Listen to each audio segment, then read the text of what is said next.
Muy bien, muy buenos días. Bueno, en estas circunstancias les visito un reemplazo en situación de luto, pero siempre es un gozo, más allá de que el Señor permite estas cosas. Les invito a abrir sus Biblias, si son tan amables, en Hebreos, capítulo 10. Vamos a ver los versículos 23 al 25. El título es el siguiente, está en el versículo 25. No dejando de congregarnos. Hay aspectos de la vida cristiana que tienen que ver con disciplinas individuales, aquellas disciplinas espirituales que nadie puede hacer por mí. Hace un ratito hablábamos del ayuno. Nadie puede ayunar por mí.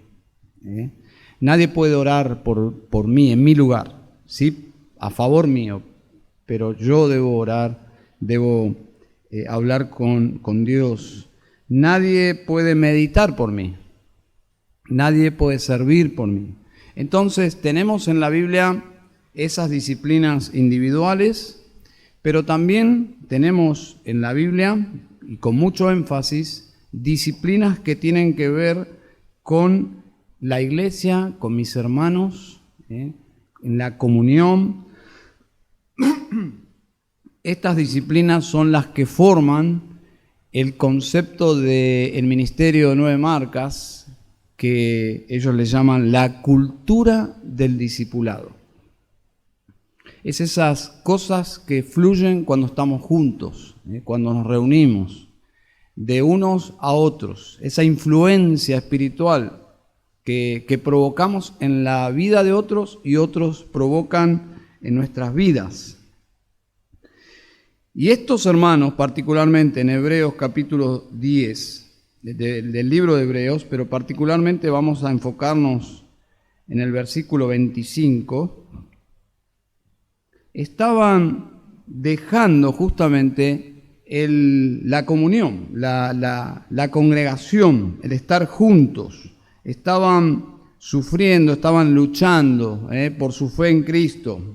Algunos realmente, y no hay tiempo para ver panorámicamente toda la carta, pero aparentemente había personas en la iglesia que todavía no eran creyentes, que eran creyentes a un nivel intelectual, estaban evaluando el Evangelio, estaban luchando, también es una lucha contra la propia incredulidad. Yo creo que en todas las iglesias, y probablemente no sea la excepción, hoy hay personas que están evaluando la fe cristiana, que están observando, que están luchando con su propia incredulidad, que no han llegado todavía al Señor, a los pies de Cristo, a la salvación, pero lo desean.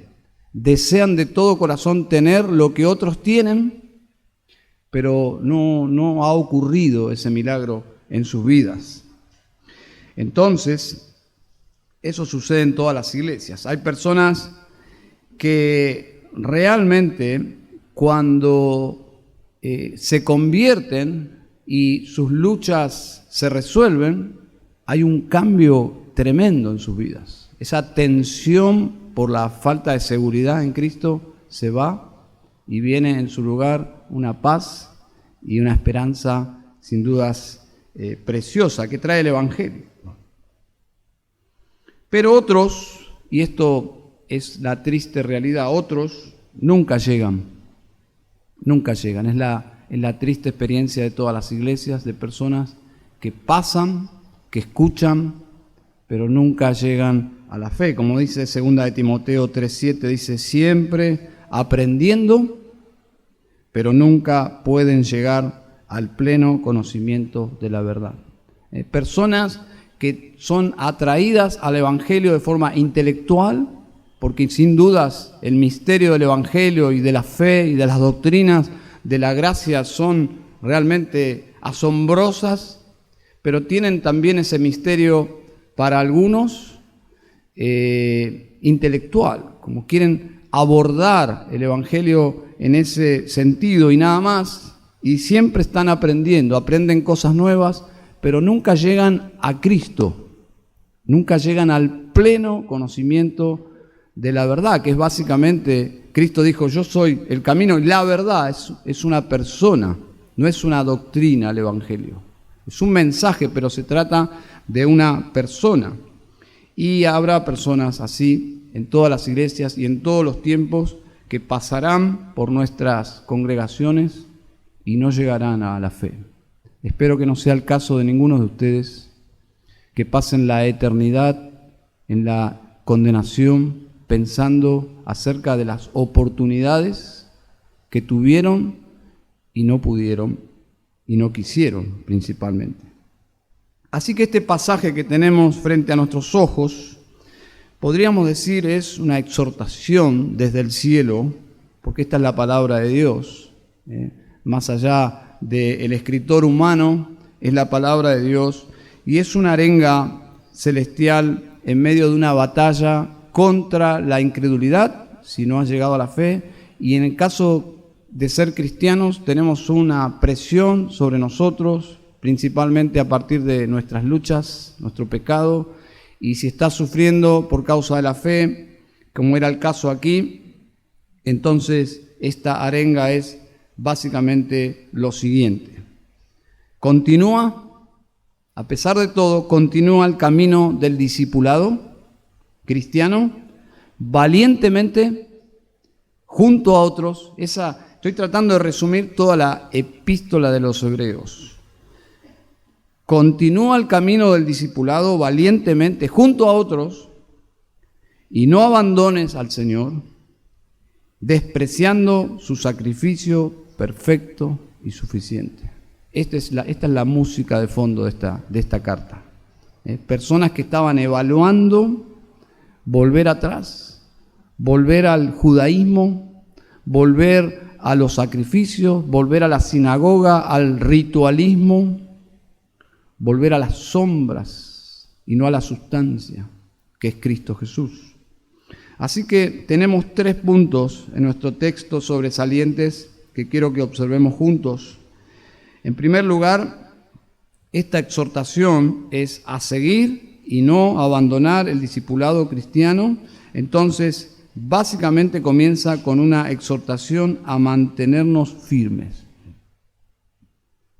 En segundo lugar, no solo velar por mantenernos firmes nosotros mismos, sino en segundo lugar, ayuda a otros en su firmeza. Y en tercer lugar, enfocarse dónde ocurre, en qué esfera ocurre ese fortalecimiento mutuo, que es la congregación. ¿Está bien? Versículo 23. El desafío a mantenernos firmes. Dice, mantengamos firme la profesión de nuestra esperanza sin vacilar, porque fiel es el que prometió. Encontramos aquí un mandato para todo creyente, es un mandato congregacional, más allá que tiene una aplicación personal, pero es un mandato para toda la iglesia en cualquier lugar del planeta. Este mandato es para, la Iglesia Bautista Misionera en Santa Teresita, que es un oasis de tranquilidad ahí, pero también este mandato es una exhortación para una iglesia en medio de la hostilidad de la India o de Pakistán, pero el mandato es el mismo, mantenernos firmes, ya sea que exista presión, hostilidad o tranquilidad, el mandato es para todos. Y para comprender de qué se trata este mandato, una fórmula en el estudio bíblico que nos puede ayudar es pensar al revés. ¿Qué sería perder la firmeza de la esperanza? Porque el mandato es mantener firme la profesión de nuestra esperanza. Entonces, simplemente para aclarar la idea, ¿qué es lo contrario? Bueno, para para hacer fácil las cosas, creo que se trata de esto, la predicación, intentar entender la Escritura, y para decirlo de forma simple es dejar la fe cristiana. Ese es el mandato, abandonar la profesión de cristianos.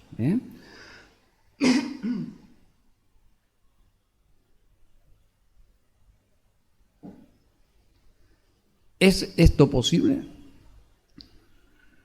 ¿Es esto posible? ¿Podría alguien abandonar la fe cristiana? ¿Por qué lo harían? Segunda pregunta. ¿Por qué alguien abandonaría la fe cristiana? Porque estaban pagando un precio muy alto, que probablemente ninguno de nosotros esté pagando por causa de seguir a Cristo. Pero ellos sí. Entonces, había una tentación, y aquí es donde, si entendemos esto, la carta entera se aclara.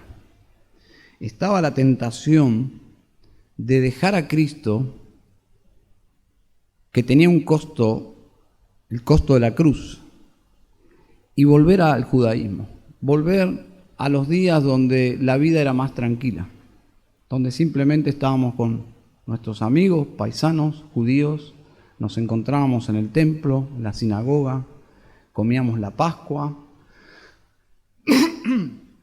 todo era más simple y no estaríamos sufriendo. Y quizás hasta sería posible en forma privada, con un perfil bajo, seguir a Jesús.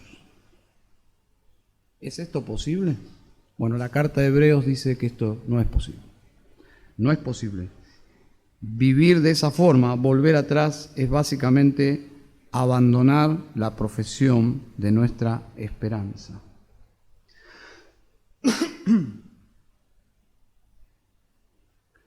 Tristemente, volver a los sacrificios de animales, dice el escritor de Hebreos, es tomar o tener por inmunda la sangre de Cristo. Es decir, rechazar lo que Cristo hizo por nosotros, volviendo a los rituales judíos, es despreciar la cruz de Cristo.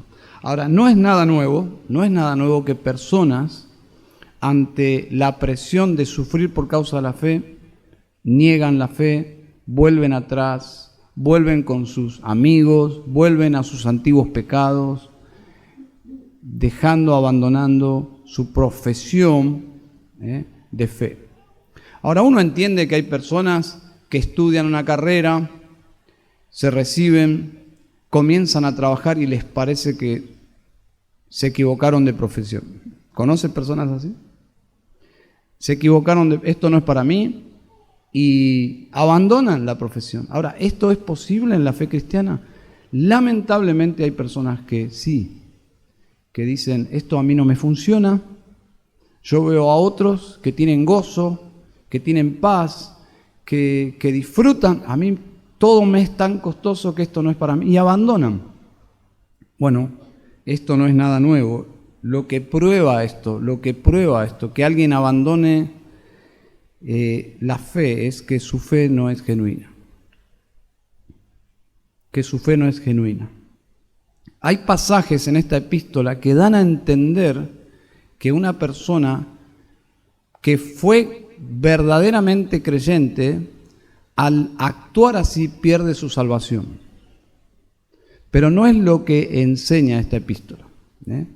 Hubo un famoso sínodo de Dort, allá por el siglo XVII, donde justamente hubo un debate. Si pensamos en este sínodo, básicamente lo que se debatía era el calvinismo, la fe reformada y la fe arminiana. Y teólogos brillantes debatieron de un lado y de otro, y uno de los pasajes, o varios pasajes de Hebreos, estaban justamente en el debate, porque los que creían que la salvación se perdía usaban los pasajes de Hebreos y se estudiaron esos pasajes y se debatieron de un lado y de otro, y finalmente, si conocen un poco la historia, en el sínodo de Dort, lo que triunfa la verdad, es que no se puede perder la salvación, que era uno de los pilares de la fe arminiana.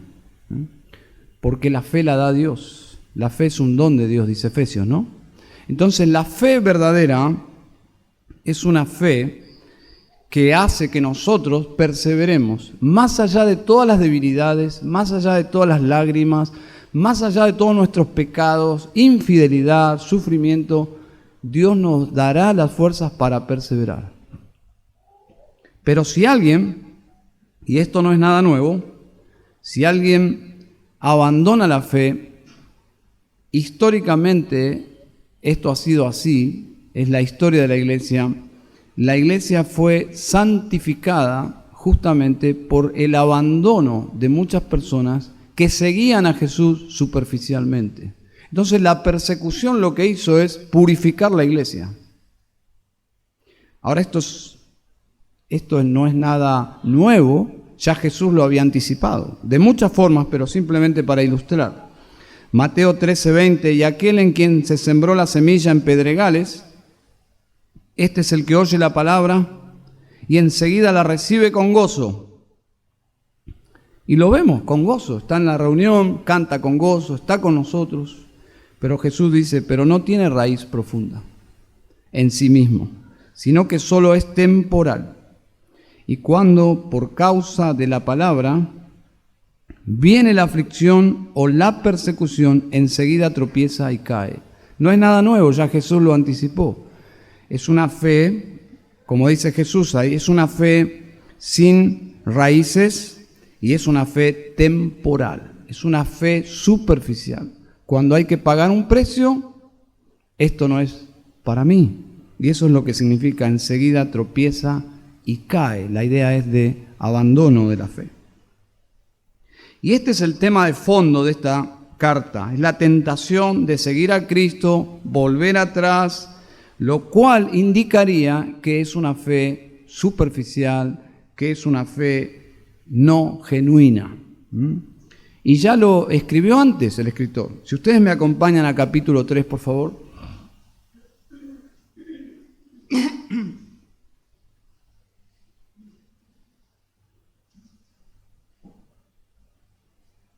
Capítulo 3, versículos 6 y 14. Dice, pero Cristo fue fiel como hijo sobre la casa de Dios, cuya casa somos nosotros, la iglesia. Si retenemos firme hasta el fin nuestra confianza y la gloria de nuestra esperanza. El mismo tema, ¿vio? Si retenemos firme hasta el fin nuestra confianza y la gloria de nuestra esperanza. Versículo 14. Porque somos hechos partícipes de Cristo, si es que retenemos firme hasta el fin el principio de nuestra seguridad. No está diciendo que alguien que abandona la fe pierde su salvación. Lo que está diciendo es que la evidencia de una fe genuina, la evidencia de ser de la casa de Dios, la evidencia de ser partícipe de Cristo es que tendrá una fe perseverante. La fe perseverante es la evidencia de que esa fe es una fe dada por Dios, es una fe real, genuina, una fe bíblica. Así que volvemos a capítulo 10, versículo 23. Dice, mantengamos firme la profesión de nuestra esperanza sin vacilar. La razón de seguir adelante con esta determinación, observen, ¿por qué podemos perseverar? Lo dice el mismo texto, porque fiel es el que prometió.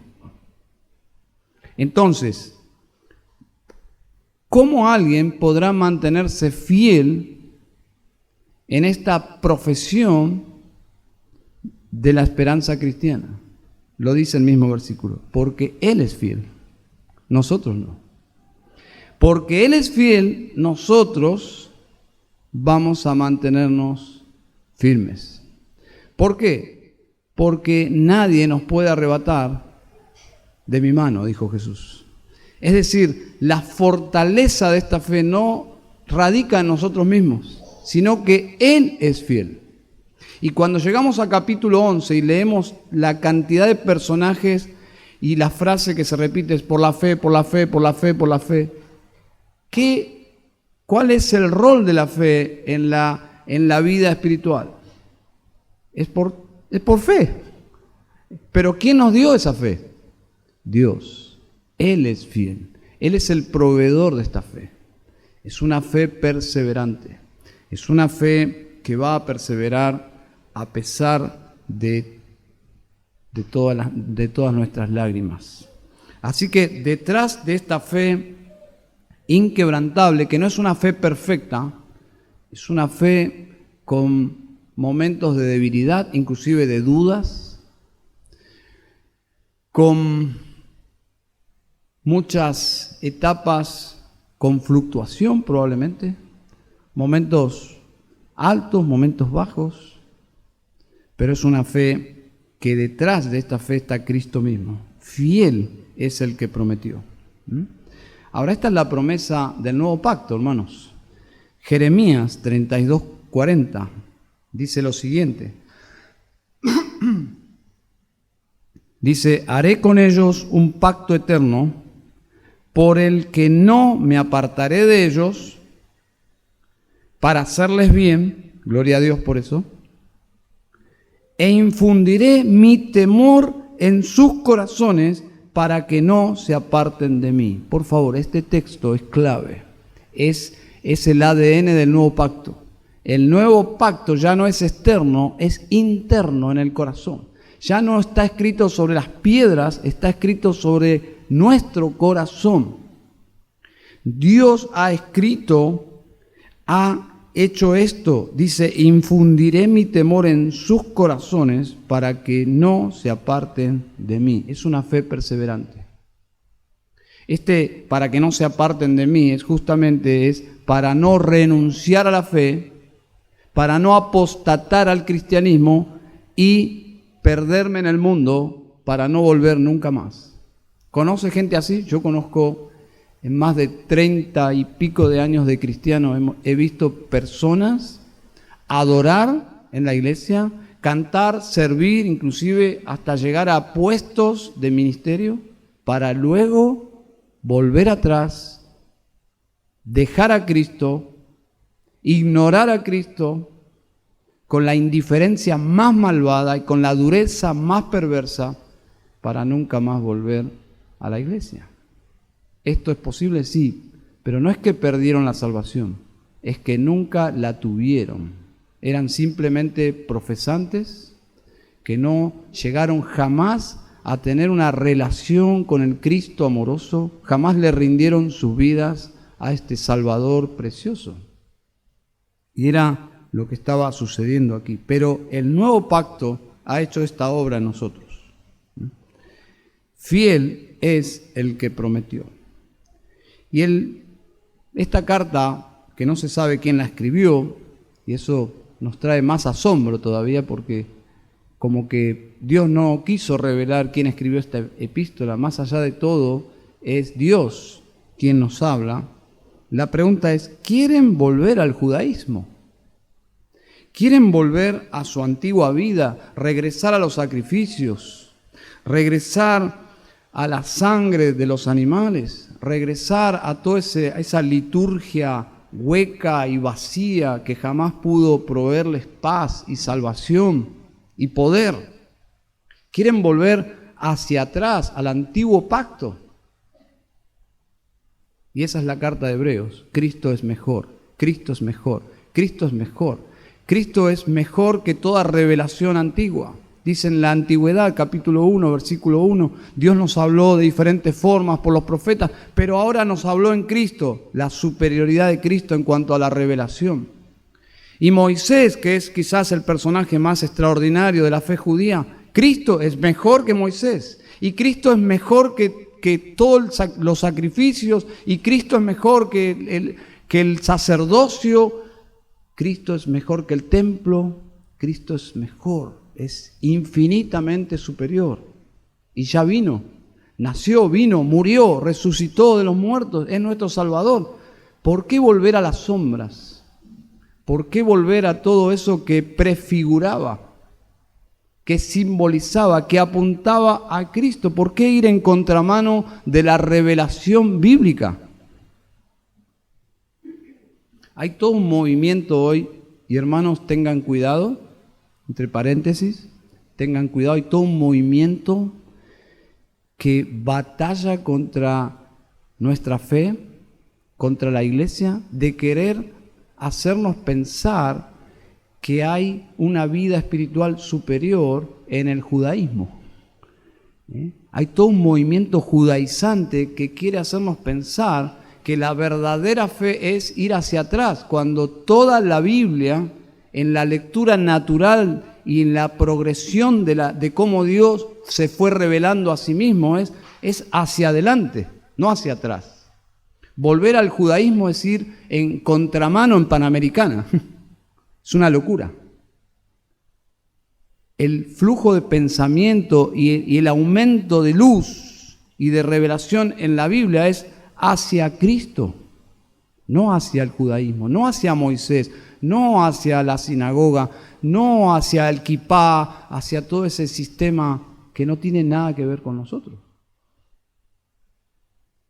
Lo que significa esto, que Cristo murió por mis pecados, se levantó de la muerte para salvarme, todo está hecho. Eso es lo que plantea esta carta, capítulo 9 y 10, un solo sacrificio, suficiente para que un pecador tenga esperanza, perdón de pecados.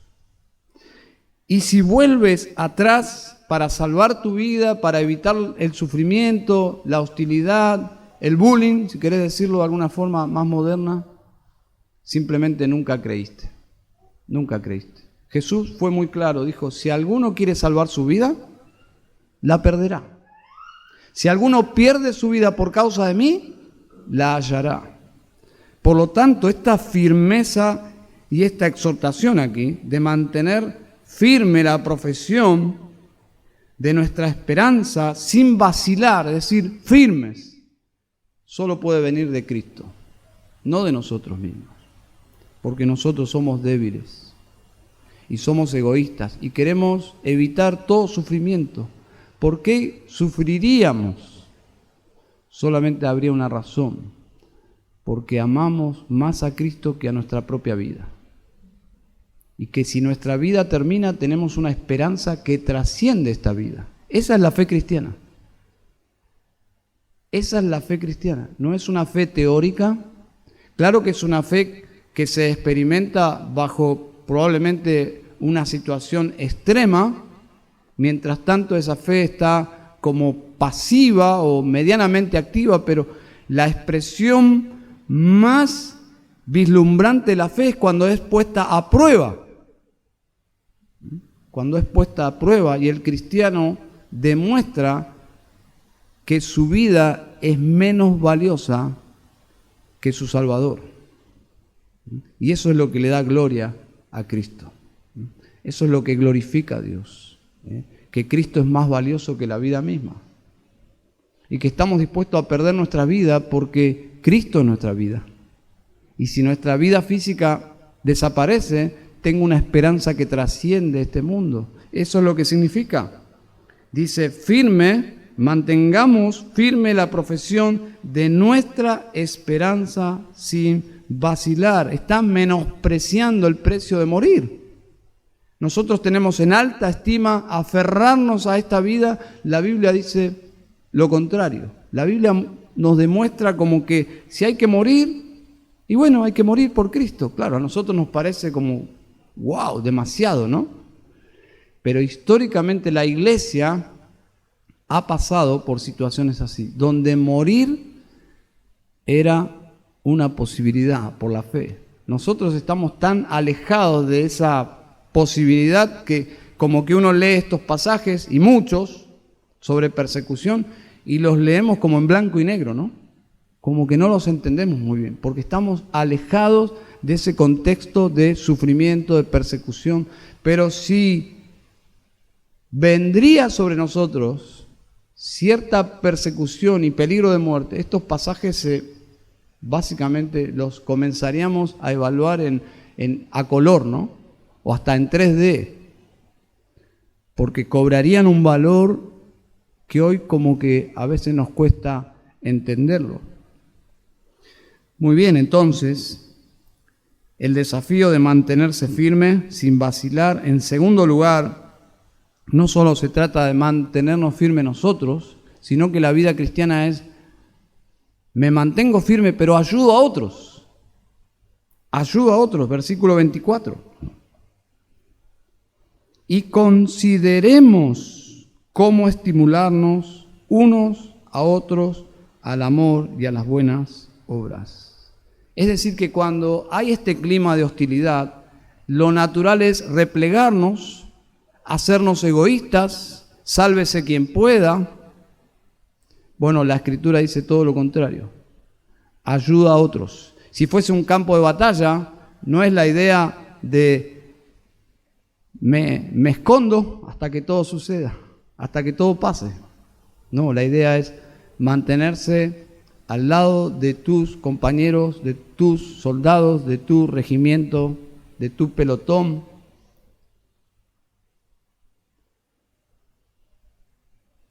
He leído la vida de un conde de Sajonia, un conde alemán, un hombre de la nobleza. Cuenta este libro la historia de su vida desde pequeño. Él nació en los castillos, como las películas, allí por el siglo XVIII, y siendo muy joven Dios lo comenzó a inquietar por las cosas de Dios, lo cual no era correcto porque los nobles se dedicaban a los asuntos de Estado, no a los asuntos religiosos. Pero desde pequeño el conde Nicolás Zinzendorf tuvo como una empatía, una atracción hacia las cosas de Dios. Y él había logrado desde pequeño, con algunos amigos, entendieron que ellos no iban a poder ser ni misioneros ni pastores, pero que ellos tenían que servir a la causa de Cristo, desde la posición que les toque en la vida. Entonces este joven comenzó a tener relaciones centradas en Cristo y había logrado un acuerdo con algunos amigos nobles, era adolescente, de ser fieles al Señor hasta el final y comprometerse con la causa de Cristo en las misiones del mundo. Cuando conoció por primera vez a un misionero se puso a llorar, no lo podía creer, porque su mundo era tan distante de la vida de los misioneros, que cuando conoció a uno de ellos comenzó a hacerle preguntas, porque tenía inquietudes espirituales acerca de la obra misionera. Él hizo unos anillos para estos amigos de la infancia, unos anillos con una inscripción adentro para no olvidarse del pacto que habían hecho, de que los asuntos de este mundo les haga indiferentes a la causa de Cristo. Y esos anillos tenían esta inscripción: ninguno vive para sí mismo. Yo creo que esa frase pesca en esencia lo que está diciendo nuestro texto. Ninguno vive para sí mismo. Es la esencia del cristianismo. Versículo 24. Apliquemos la regla que mencioné antes, leer el versículo al revés. ¿Qué sería al revés? ¿Cómo sería leer este versículo de forma carnal? Bueno, y no consideres a los demás para estimularlos al amor y a las buenas obras. Ocúpate de ti mismo. Vivamos para nosotros mismos. Esa es nuestra carne. Esa es nuestra carne. La palabra estimularnos es muy interesante. Solo 2 veces la encontramos en el Nuevo Testamento. Y es una palabra interesante porque da la idea de provocar una reacción. Provocar una reacción. Por ejemplo, la primera vez que se usa la encontramos en Hechos 15:39, cuando dice que entre Bernabé y Pablo hubo un gran desacuerdo, y esa es la palabra que encontramos aquí. La idea es, reaccionaron de tal forma el uno al otro que se separaron. ¿Bien? Y en otro contexto, que es el de Hebreos 10, esta palabra es usada para provocar una reacción en el otro. Y aquí lo que significa es que nosotros debemos vivir de tal forma de ser una influencia en la vida de otras personas, que algo tengo que provocar. Algo tengo que provocar en la vida de otra persona. Mi vida debe ser vivida de tal forma que no puedo ser como algo que, como un fantasma que no se percibe, que no sabemos si está, si no está. Ser útil en el reino de Dios es que yo, por mi forma de vivir, voy a estimular a alguien. ¿Hacia dónde? Hacia el amor y a las buenas obras. Por mi ejemplo, por mis palabras, por la forma que voy a orar, por la forma que voy a servir. Algo voy a provocar en el otro. Eso es ser útil en el reino de Dios. Es triste, hermanos, cuando alguien no viene a la iglesia y nadie lo nota. Nadie lo nota. ¿Se dieron cuenta que cuando personas útiles al reino de Dios faltan? Se nota. Se nota. Y no es que son el alma de las fiestas, ¿eh? No pasa por ahí, porque son útiles en las manos del Señor. Algo que te dice, algo que hace, siempre me bendice la vida de esa hermana, la vida de ese hermano. Está Dios en su vida. Bueno, eso es lo que significa este pasaje. Significa estimular a otros. No solo sálvate a ti mismo, sino edifica a los demás. No se trata solamente de la vida cristiana de estar firme uno, como si la vida cristiana fuera simplemente una vida individualista, sino que somos parte de un cuerpo y me debería interesar la vida de otros. Y me encanta la inscripción del anillo de Nicolás Zinzendorf. Ninguno vive para sí mismo. Ninguno. Así que estimular a otros. Quiero decirte que tus mejores amigos en la casa de Dios son los que te provocan, los que te estimulan al amor y a las buenas obras, los que te hacen sentir mal por momentos, porque se meten, son invasivos, ¿no? Y te preguntan, ¿y tu vida de oración? ¿Y cómo está tu vida devocional, hermano, hermana? Claro, son preguntas que incomodan si uno no anda bien, pero son las mejores personas, las que te exhortan a cambiar tus malos hábitos, las que te llaman la atención y te dicen, hermano, estuve observando cómo tratás a tu esposa, no es de un cristiano como la has tratado. ¡Wow! Impacto, ¿no? Hermana querida, he visto que no estás honrando a tu esposo, no le hablas bien. Claro, es difícil oír ese tipo de exhortaciones, pero es lo que significa. Significa que te interesa la santificación de tus hermanos y de tus hermanas. Te interesa el progreso espiritual. No es una cuestión de chusmerío y de meterse en la vida de los demás. Es una cuestión de amor práctico.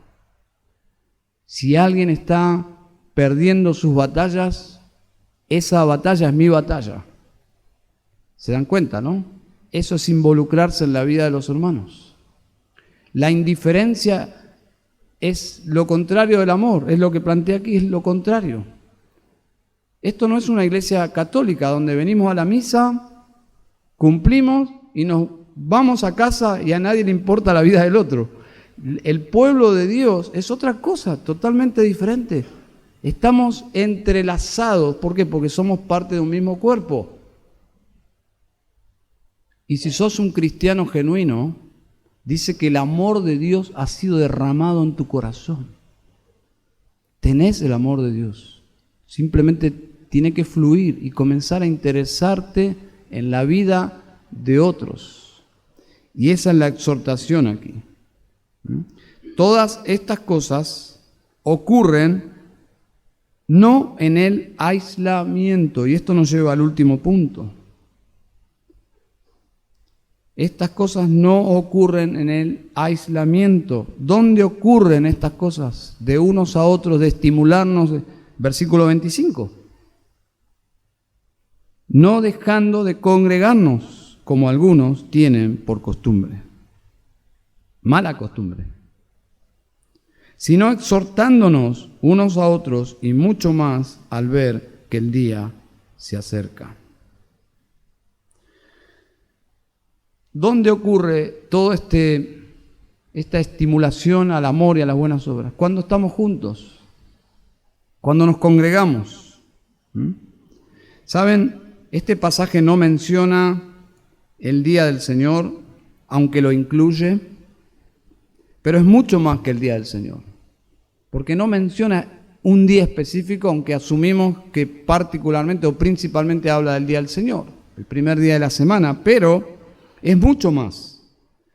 Es la disciplina espiritual de congregarse, de estar con el pueblo de Dios.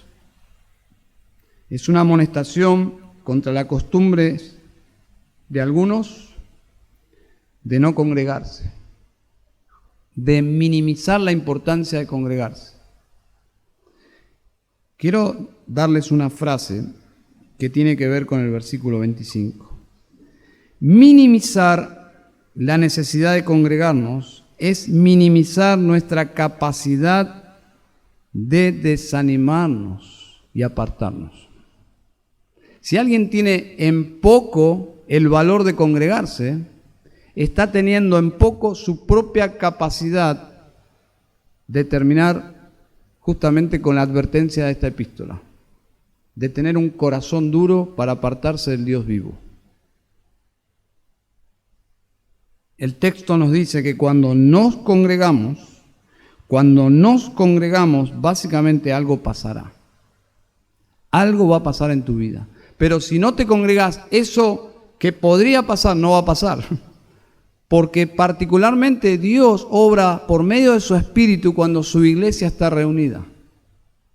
De una forma especial. Claro que su Espíritu mora en nosotros de forma individual, pero hay un énfasis especial cuando estamos juntos. El Espíritu de Dios obra de una forma especial cuando estamos juntos. Seremos exhortados, estimulados. Y el desánimo puede ser visto como algo menor, pero puede ser el primer paso en dirección a la apostasía. La apostasía no viene con grandes carteles, a veces viene con pequeñas advertencias. Simplemente personas abandonando la congregación o el acto de congregarse algunos días del mes. Y luego es un poco más. Y luego es un poco más. Entonces, es el gran asunto de esta carta. Observen, capítulo 3. Por favor, capítulo 3, y ya vamos a ir concluyendo. Capítulo 3, versículo 12 y 13, dice: tened cuidado, hermanos, no sea que en alguno de vosotros haya un corazón malo de incredulidad para apartarse del Dios vivo. Antes, exhortaos los unos a los otros cada día. ¿Se dan cuenta, no? No es un asunto de domingo. La comunión fraternal es todos los días. Mientras todavía se dice hoy, no sea que alguno de vosotros sea endurecido por el engaño del pecado. Lo que está diciendo este pasaje es que hay personas que todavía no han demostrado que su fe es una fe real, que están en esa transición. Cuidado, porque la incredulidad puede ganar su corazón y terminar lejos del Dios vivo y verdadero. Entonces, si hay casos de personas que están luchando con esa seguridad de su identidad en Cristo, ¿cuánto más deberían resolver esas dudas que seguramente si tomás en serio la fe cristiana no te dejan dormir? Porque nadie que entiende el Evangelio y toma en serio el cielo y el infierno podría dormir si no está seguro de que está en paz con Dios. ¿Quién podría dormir si no está seguro en Cristo? Solo alguien que no le interesa. ¿Quién podría dormir sabiendo que puede despertar en el infierno? Solo alguien que no le interesa. Pero si tomás en serio el mensaje de Dios y querés resolver asuntos de tu corazón y de tu vida, el mejor lugar es estar en la casa de Dios con tus hermanos, porque Dios puede usar una palabra, Dios puede usar una consejería, algo que pasa en esta esfera para resolver finalmente tus conflictos. Algo puede pasar en la casa de Dios. Yo recuerdo haber leído la historia de una mujer que había despertado planeando su propia muerte, su propio suicidio. No podía más ni con su vida, su cabeza estaba que explotaba, su corazón. Y ese día ella iba a la iglesia. Ese día dijo, bueno, voy a poner mis cosas en orden. Escribió una carta para sus hijos, una carta para su esposo. Y para no llamar la atención decidió ir porque ese día había una reunión de oración de damas en la iglesia. Y su plan era, después de esa reunión, llegar a su casa y terminar con su vida. Ese era su plan.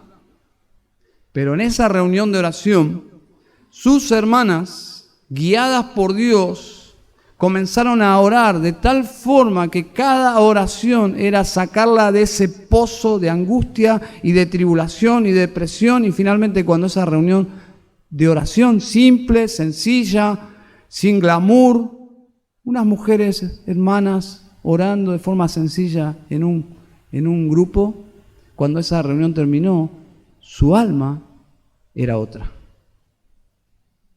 Y regresó a su casa con esperanza y abordó toda idea de muerte y su vida fue transformada. ¿Qué pasó? ¿Dónde pasó? ¿Con quién pasó? En la casa de Dios. Entonces no subestimes la casa de Dios, porque es el lugar que Dios planeó para obrar por medio de su Espíritu. No es simplemente una reunión religiosa, es la casa de Dios. Y si en esta mañana estás sin Cristo, quiero decirte que el mejor lugar para estar es acá. No es tiempo perdido. Y padres que tienen hijos que están rebelándose contra la fe de ustedes, están bajo su techo, están bajo su liderazgo y economía. Ustedes ponen las reglas. Ustedes, como dice 1 Timoteo 3, gobiernan su casa, ¿no? Entonces ustedes pueden decir, mira, hijo, algún día, o hija, cuando no estés en casa podrás hacer lo que quieras, pero hoy que estás bajo mi hogar, aquí hay algunas reglas sencillas. Primera regla, tenés que estudiar. Y algunas más, pero hay una que no puede faltar. Los domingos tenés que venir a la iglesia. Pero sí, no me importa. El domingo venís a la iglesia. Y uno dice, pero eso no es tiranía. Llámele como quiera. Pero en casa hay reglas. En todo lugar hay reglas, ¿no? El mundo está regido por reglas y autoridad, si no sería todo un caos. Bueno, en un hogar cristiano hay reglas. Y según Dios, el diseño de Dios para la familia es: los hijos no gobiernan. Y si tus hijos gobiernan, entonces tu hogar está disfuncional. Es una lucha ponerlo como Dios quiere, sí. Pero tus hijos están bajo tu gobierno y tienen que obedecerte. Y uno dice, pero eso no sería tiranía. No, eso se llama ser bíblico. Y les voy a contar una anécdota. Cuando comenzamos la iglesia en Villa del Parque, al tiempo llegó una familia y notamos que los padres estaban súper consagrados al Señor. Pero tenían 2 hijos jovencitos que no, una apatía tremenda a las cosas de Dios. Los padres llegaban con un gozo a cantar y a alabar, los hijos se sentaban atrás y llegaban cuando empezaba la reunión y se iban cuando terminaba la reunión. Inclusive se quedaban en el auto esperando a sus padres, porque era obvio. La historia detrás de esto es que sus padres se convirtieron a Cristo y le dijeron: miren chicos, hasta que ustedes estén en hogar, aquí son las reglas. Aman a sus hijos. Le dijeron: la iglesia no es negociable. Sí, pero papá, no es negociable. Y ahí venían los dos, con cara como de... Hoy ambos son cristianos. Ambos son cristianos. ¿Por qué? Porque sentados allí atrás, ¿qué tenían que hacer? Podrían dormir, podrían estar con el celular, pero no subestimemos el poder de la palabra de Dios. Comenzaron escuchando y les llamó la atención algunas cosas, y cada domingo la poderosa semilla de la palabra de Dios fue implantada en sus corazones. Hoy son cristianos, ambos. Y el que venía luego con su novia se convirtió antes que él. Y fue una gran influencia en su vida. Hoy son un matrimonio cristiano. Podrían dejar de venir, ya no están bajo el techo de su padre, ¿no? Vienen como familia a la iglesia.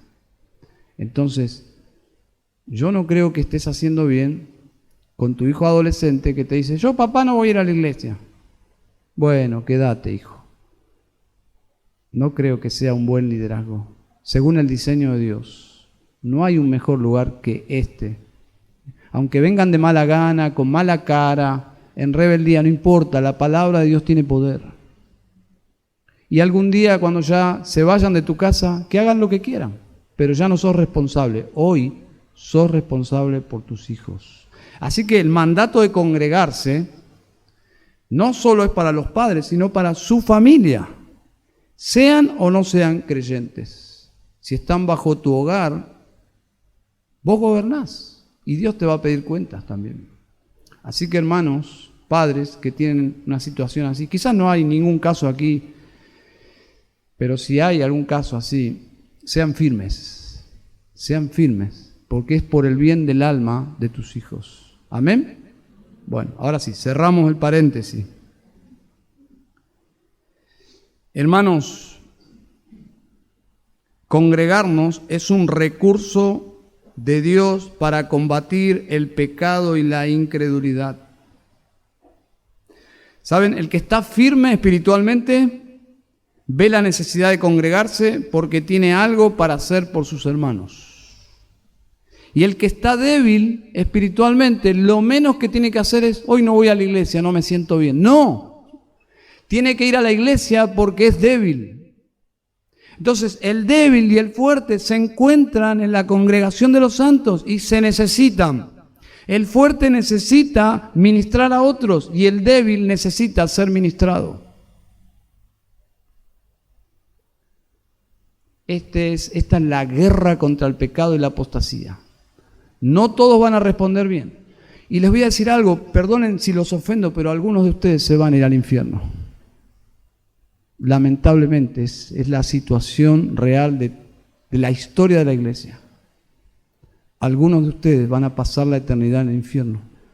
No es el sentir de ningún predicador, de ningún pastor, pero es la triste realidad. El diablo los va a engañar y su propio corazón de incredulidad los va a apartar de la fe y no van a seguir a Cristo. Dios quiera, en su misericordia, que no sea el caso de ninguno de ustedes. Pero es la triste realidad de la condición humana. Jesús lo dijo claramente, que algunos iban a apostatar, que el amor se iba a enfriar. ¿Saben? Termino con la frase que dice allí: y mucho más al ver que el día se acerca. ¿Qué significa? ¿Qué es ese día que se acerca? Hay dos posturas en cuanto a este día. En los últimos versículos de este capítulo menciona la venida de Cristo, pero también en el contexto habla de sufrimiento. Por lo tanto, estaría bien pensar que ese día es la venida de Cristo y estaría bien pensar que es alguna situación de sufrimiento extremo que te va a impedir ya congregarte. Me inclino a pensar, por el contexto, que exhorta a los hermanos a que valoren este privilegio de congregarse ante la amenaza de no poder hacerlo en poco tiempo. Saben, hermanos, yo este sermón lo prediqué el domingo anterior a la cuarentena, sin tener la más mínima idea de que ese domingo iba a ser el fin de una etapa que duraría más de un año. Y simplemente algunos se ríen y me decían, eso fue profético, ¿no? Pero yo ese domingo les dije, hermanos, quizás el domingo que viene ya no podríamos congregarnos. No tenía ni idea, pero así pasó. ¿Extrañaron congregarse? Es una necesidad. La importancia espiritual de congregarnos mientras podamos hacerlo.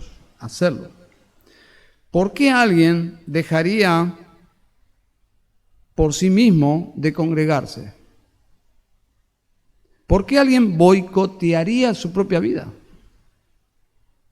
Sabotearía su propia vida espiritual. Porque en la Biblia, apartar a alguien de la congregación es la máxima expresión de disciplina espiritual. Cuando una iglesia aparta a alguien de la iglesia, está excomulgando, es la disciplina máxima de Dios a nivel congregación. Ahora, ¿por qué alguien llegaría a autoexcomulgarse? Por el engaño del pecado.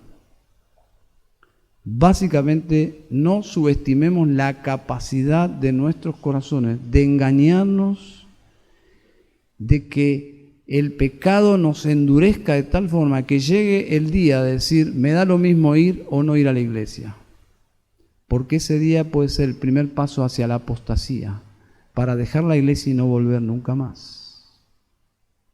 Y esa es la exhortación de la carta de Hebreos, que hay personas que abandonarán la fe para nunca más volver. Pero los verdaderos cristianos van a perseverar. Van a perseverar, ¿por qué? Porque la fe es un don de Dios.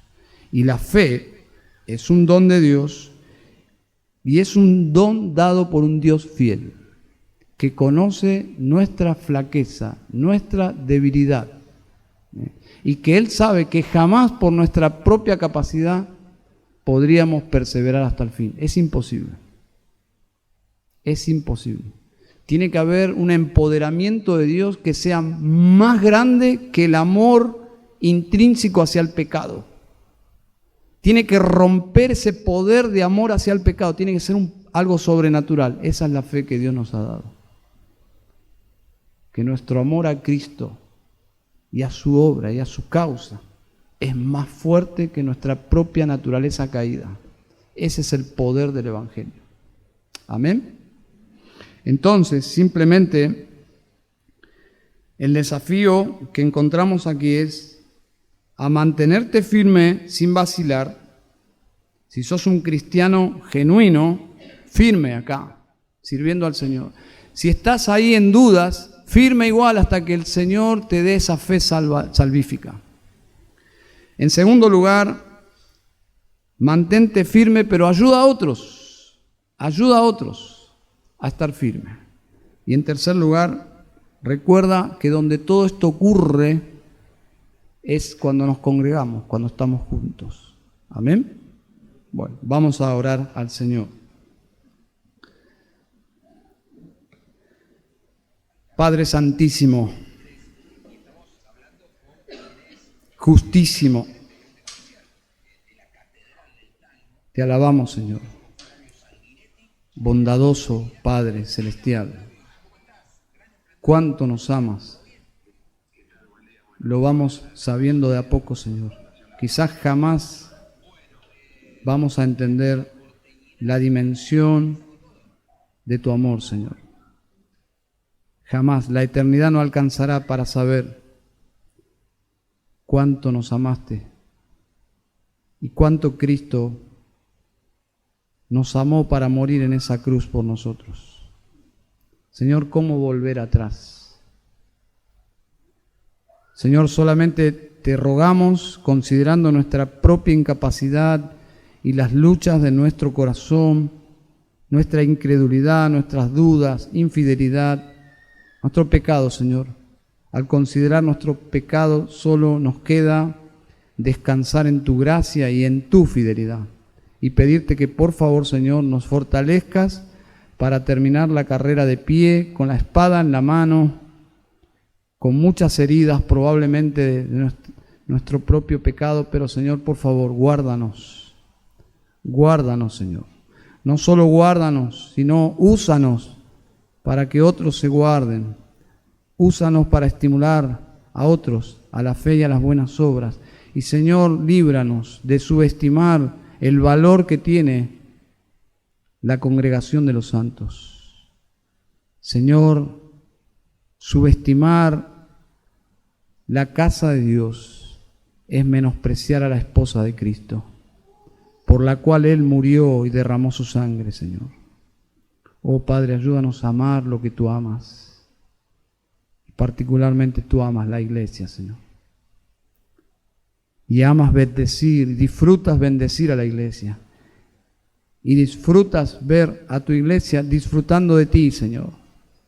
Enséñanos a adorar, Señor. Enséñanos a cantar. Enséñanos a disfrutar de todos los recursos que tú has destinado para tu iglesia, para que tu iglesia en el día del Señor, cuando estamos juntos, experimentemos tu presencia, Señor.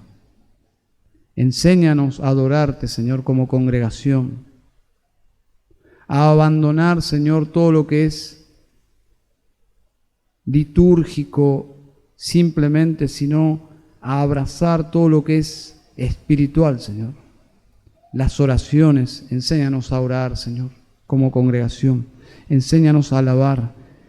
Enséñanos inclusive a meditar. Enséñanos a escuchar tu palabra con la actitud correcta. Enséñanos a estar juntos y a amarnos unos a otros. Ayúdanos a ofrendar.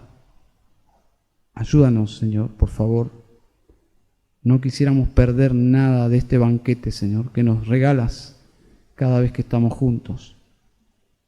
Señor, te ruego en esta mañana por tu iglesia aquí en Hurlingham, que realmente asombrosamente, Señor, tú añadas muchas almas que necesitan de Cristo, que necesitan de tu palabra, pero que necesitan de sus hermanos, que necesitan de una iglesia bíblica.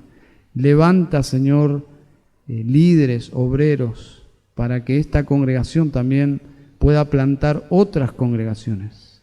Señor, el campo tiene tanta necesidad de obreros, Señor.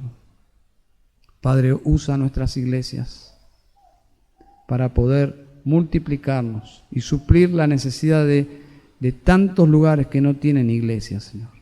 Que no tienen iglesias saludables, bíblicas, que vivan el Evangelio, Señor. Señor, ayúdanos, por favor, a mirar hacia afuera, hacia los campos blancos, Señor, por favor. Y envía obreros a tu mies. Señor, te damos gracias en Cristo Jesús. Amén y amén.